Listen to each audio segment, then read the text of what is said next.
let's just start this video out by saying that as basketball fans, we love to overreact. History has proven to us time and time again that 1 game, 3 games, even 10 games over a long basketball season usually is not a good indicator of a team's overall success. For instance, remember when a certain team was down 3-1 in the playoffs and we all wrote them off, and then they came back and miraculously won and we all felt like idiots? Yup, I'm pretty sure we all remember when the Golden State Warriors came back from a 3-1 series deficit to win the Western Conference Finals. Seriously, the 2016 Thunder gave us one of the biggest choke jobs in NBA history, but no one's ever really gonna talk about that, because as we know, the Warriors kind of won up them 1 round later. All I'm saying is that the 2016 Thunder are very lucky, and I'm reminding you that when the Warriors and the Cavs were down 3-1, everyone wrote them off, even though they were great teams all season, because we love to overreact. So this season, when Kevin Durant went down with an injury and the Warriors lost 5 of their next 7 games, I decided, don't panic, don't overreact. And would you look at that, the Warriors have won their last 5 games in a row. But here's the thing. If I was a fan of the Golden State Warriors, I'd still be worried, because before Kevin Durant went down with an injury, the Warriors were seemingly unbeatable. They were 50-9, had the #1 overall seed in the NBA practically wrapped up, and had plenty of high-level NBA analysts convinced that nobody could touch them in the playoffs this year. Now, well, the Warriors have looked very, very mortal. They've gone from a team that was all but guaranteed a championship to a team that many think will not even reach the NBA Finals. So today, we're going to look at why the Warriors should feel worried right now, and if we're talking about the concerns of the Golden State Warriors, the first person we have to talk about is Steph Curry. Because last year, Steph made history with an awesome 2016 season that saw him average over 30 points a game with a 31.5 PER, while also being named the first unanimous MVP in NBA history. This year, Steph has clearly fallen off a bit. He's averaging less than 25 points a game. He only has a 23.7 PER, and his numbers are really just down across the board. Now, I get that his scoring is obviously going to go down with the addition of one of the best scorers in the NBA to the Golden State Warriors roster. But the thing is, with another big-time scorer on the floor, Steph is supposed to be getting easier shots, at least in theory. And maybe he is, but his numbers certainly don't reflect that, as last year he shot over 50% from the field and over 45% from 3, while this year he's only shooting 46% from the field and 40% from 3. On top of all of this, it's been clear that since Durant's injury, Steph is just not his usual self. Without KD on the floor, many assumed Steph would jump back into his MVP form, but in the 11 games he's played in since the injury, Steph is averaging 24.9 points, 6.4 assists, 5.1 rebounds a game, while shooting 44% from the field and 36% from 3. These numbers are basically carbon copies of his numbers for the entire regular season, which is a problem. And numbers aside, the thing that might be even a bigger problem is the loss of Steph's swagger. Last year, Steph had this confidence in himself that told the world that even though he wasn't as big as someone like LeBron, even though he wasn't as strong as someone like LeBron, he still believed that he was better than LeBron. Now, well, I just don't get the feeling that Steph still believes that. I mean, maybe he does still believe he's the best, but we both know right now it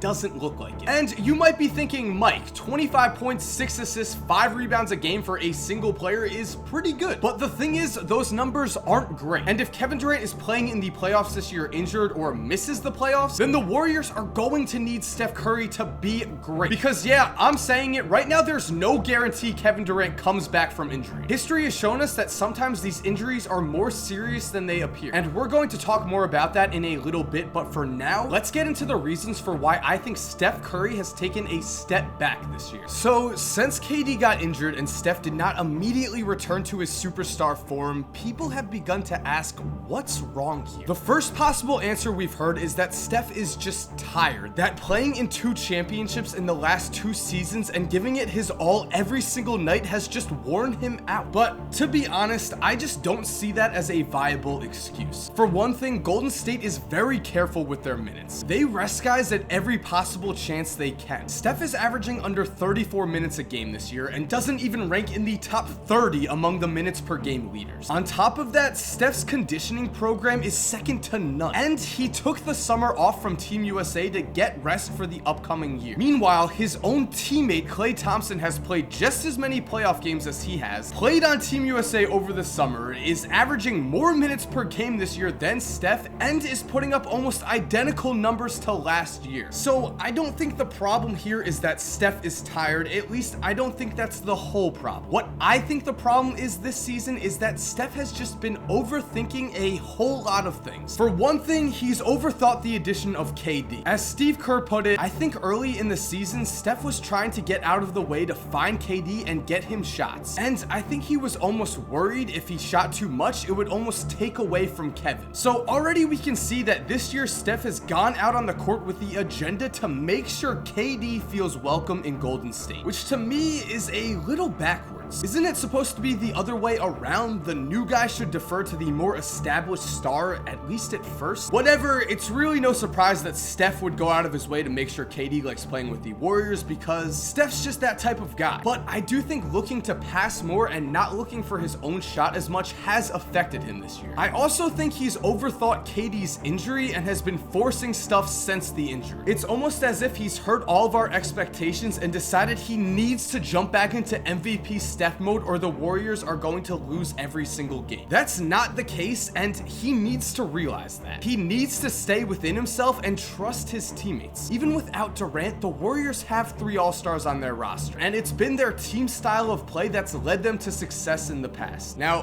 finally, I think Steph has also overthought the NBA Finals. Listen, the worst thing a basketball player can ever do is dwell on his mistakes. You should learn from those mistakes, yes, but you have to get over them. I don't think Steph has gotten over Game 7 of the NBA Finals yet. I don't think he's gotten over being locked up by Kevin Love in a critical possession. I don't think he's gotten over the questionable behind the back pass. I don't think he's gotten over blowing a 3-1 lead in the finals. Steph himself has admitted that Game 7 still haunts him, as in September he said, "I still haven't gotten over Game 7. That's something that will stay with me pretty much forever." So I don't think Steph is just tired and that's the reason his play has suffered. I think he's in his own head right now. This year, we're not seeing the Steph who thought he was the best player in the NBA. Instead, we're seeing a less confident version of that guy. But with that said, I do think he's going to figure it out. The great players in league history always have, and make no mistake, Steph Curry is an all-time great player. The numbers back up that he's an all-time great. The eye tests the last 2 years have backed up that he's an all-time great. He just needs to believe that he's an all-time great again. The Warriors need him to believe this if they're going to have any chance to win an NBA title this year. And for argument's sake, I just have to say, maybe we're all just overthinking this. I mean, for all we know, Steph is just going 90% now so he can go 100% in the playoffs. I went back to the 2010 season and found an 11-game stretch where Kobe Bryant, a man who would go on to win the championship that year, averaged under 22 points per game and shot less than 38% from the field. That happened between games 33 and 43 if you're interested, but the message here is that even for the best players in NBA history, slumps happen. So if you ask me, should the Warriors be worried about Steph Curry, I would say no. The man works harder than almost everyone in the league. He has the best jump shot I've ever seen. I think he's gonna figure it out. But unfortunately for the Warriors, I also don't think Steph Curry is the real problem here. I think if there's one man the Warriors should be worried about, it's Kevin Durant. Because as we all know, this offseason the Warriors gutted much of their roster in order to clear the cap space to sign Durant. Now, this move was a no-brainer. If you have a chance to get a top 5 player in the NBA and all you have to do is get rid of some role players, you take that opportunity 100 times out of 100 times. But now, with Durant injured, the Warriors find themselves with a 12-man roster that's starting Patrick McCaw and Zaza Pachulia while relying on heavy minutes from Ian Clark and a washed-up Matt Barnes and a washed-up David West. The lack of talent from last year is obvious. The lack of depth is obvious, and right now, that isn't even the team's main problem, because recently it's become abundantly clear that the Warriors are just not used to playing without Kevin Durant. As I said before, since KD joined the Warriors, Steph has done pretty much everything he can on the court to make him feel comfortable. But it's not just Steph who's done this, it's pretty much been the whole team. And if they had a training camp and a whole season to deal with this, then I'd have a lot more faith in Steph, Klay, and Draymond figuring it out. But with limited time to deal with this and a whole lot less bench depth than last year when they lost in the NBA Finals, well, the Warriors right now are pretty much relying on Kevin Durant to return healthy for the playoffs. And we've been told that Durant is supposed to return within 4 to 6 weeks. But the thing is, who really knows? Those 4 to 6 weeks are just a timetable, a very rough estimate. Sure, for all we know, Durant could be healthy for the entire 2017 playoffs. But let's be honest here, how many times have we seen an injury that should take about 6 weeks to fully heal end up being much more serious? To give you just one example, let's go back to 2015, where the same type of injury situation happened with